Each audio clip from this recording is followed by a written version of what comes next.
नमस्कार.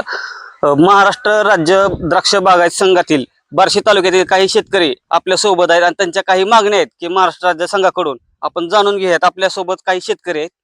काय सांगाल नमस्कार. तुम्ही? आम्ही इथं जमलेलो सगळे द्राक्ष उत्पादक शेतकरी असून आम्हाला मागील बऱ्याच वर्षापासून महाराष्ट्र राज्य द्राक्ष बागायतदार संघ हा एक वाजवी दरात खतं, औषधं, PGR उपलब्ध करून देत होतं.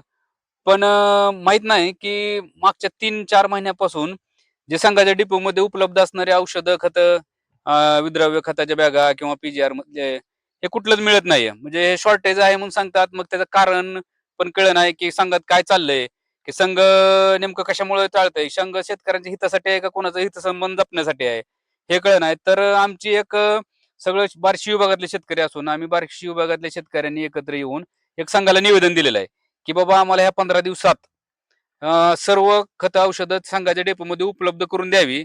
अन्यथा आम्ही एक आंदोलन उभा करू द्राक्ष भवन समोर, असा इशारा दिलेला आहे. बघूया आता संघ काय करतोय, आमची याची दखल घेते का नाही ते. आपल्यासोबत अजून एक शेतकरी आहेत. नमस्कार. आज आपण बघितलं तर द्राक्ष बागायतदार शेतकरी गेल्या वर्षी सततचा पाऊस आणि या वर्षी आज 3 महिने उलटून पाऊस नाही.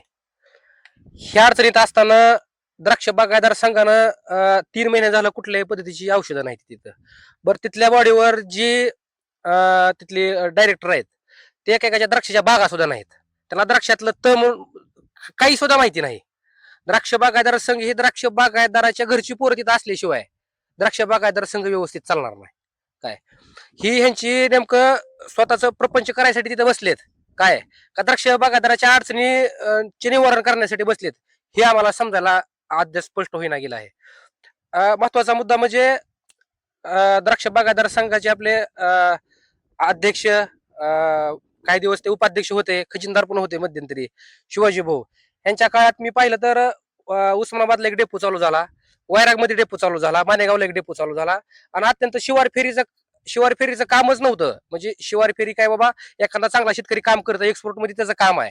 त्या शेतकऱ्याच्या बागत म्हणजे जे 1-2 एकर वाले शेतकरी आहेत, त्यांना न्यायचं, दाखवायचं की बाबा ह्या पद्धतीचा माल आपण विकला, म्हणजे तयार केला तर बाहेर आपला ती माल विकल चांगल्या रेटमध्ये. हे असं प्रत्येक शेतकऱ्याला माहिती उपलब्ध करून देण्याचं काम शिवाजी भाऊंनी केलं होतं. त्यांच्या म्हणजे काळात त्यांनी चांगलं काम केलेलं होतं. इथून पुढे पण शेतकऱ्याला त्यांचं मार्गदर्शन आहे, इथून पुढे राहणार आहे मार्गदर्शन. पण ती माणूस तिथं आमच्या सगळ्या शेतकऱ्यांना मनापासून वाटतं की ती माणूस तिथं पाहिजे होता.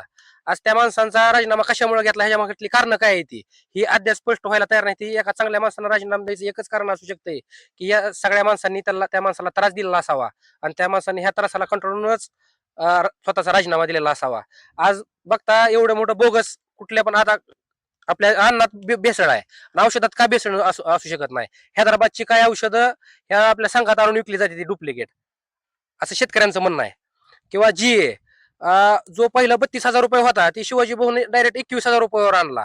मग पहिलं इतका रेट नसताना सुद्धा 10-12 हजार रुपयाचा काय झोल होता की इतका कमी परत कसं काय मिळाला, की आधी का मिळाला नव्हता, ह्याची नेमकं काय कारण आहे हे आम्हाला शेतकऱ्यांना कळना गेलेली आहेत.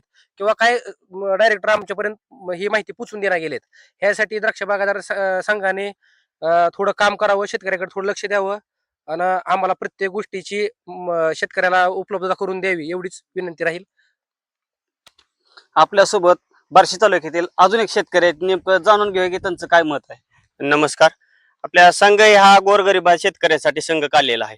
तर येणारे जे औषध आहेत सगळे आहेत तर ते मटेरियल येणारे आहे ते चांगलं द्यावं. त्यांचा विश्वास, पूर्ण शेतकऱ्याचा विश्वास त्याच्यावर जरा आपल्या संघावर विश्वास जे आहे ते कमी बसलेला आहे. कारण की बाहेरची जी औषध आहे ते सांगतात की त्याचा रिझल्ट आहे, काही जण सांगतात की संघातल्या औषधाचा रिझल्ट नाही. तर संघाने ही सगळ्या गोष्टी जाणून घेऊन पूर्ण संघातले औषधं मटेरियल देताना चांगलं मटेरियल द्यावं. आणि गोरगरिबाच्या लेकरांनी लावलेला द्राक्षाची बाग आहे. काही जणांनी आपले घरावर कर्ज काढले, काही जणांनी शेळ्या, मेंढ्या, शेरड विकून आपले द्राक्षे लावले, त्यात काहीतरी उत्पन्न भेटेल. पण जर असं जर औषधं जर भेसळयुक्त भेटायला लागली आणि त्यातनं जर प्रॉफिट नफा नाही राहिला तर त्याच्या स्वतःच वैयक्तिक घरदार बी घाण राहिलं आणि ती बाग पण त्याच्यावरती कर्ज बी राहिलं. मग ती शेतकरी सुधारणा कसा? संघ हा कशासाठी काढलेला आहे की गोरगरिबासाठी काढलाय. तर त्यातली औषधं भेसळयुक्त काहीही देऊ नये, गोरगरिबासाठी शेतकऱ्यासाठी चांगले एक औषधं द्यावी, एवढंच माझं म्हणणं. तुम्ही बघितलं की बार्शी तालुक्यातील शेतकरी हे महाराष्ट्र राज्य द्राक्ष बागायत संघाकडे मागणी केलेल्या आहेत, विविध मागण्या केलेल्या आहेत. गेली 3 महिने झालं ह्यांना औषध खत मिळालेली नाहीत आणि जे अल्प दरात जे संघ देत होतं ते आता ह्यांना मिळत नाही. यासाठी ह्यांची एक मागणी आहे. त्यांनी संघानं ह्याकडे किती 10 ते 15 दिवसाची मुदत दिली संघाकडे, की जेणेकरून त्यांनी लवकरात लवकर शेतकऱ्यांची बाजू ऐकून ह्यावर निर्णय घ्यावा. आणि जर निर्णय नाही घेतला लवकर तर एक 10 ते 15 दिवसानंतर संघाच्या ऑफिसवर आंदोलन मोर्चा काढण्यात येईल, असं शेतकऱ्यांनी आपल्या चॅनलच्या माध्यमातून सांगितलेलं आहे. कॅमेरामॅन सोबत मयूर थोरात, बार्शी.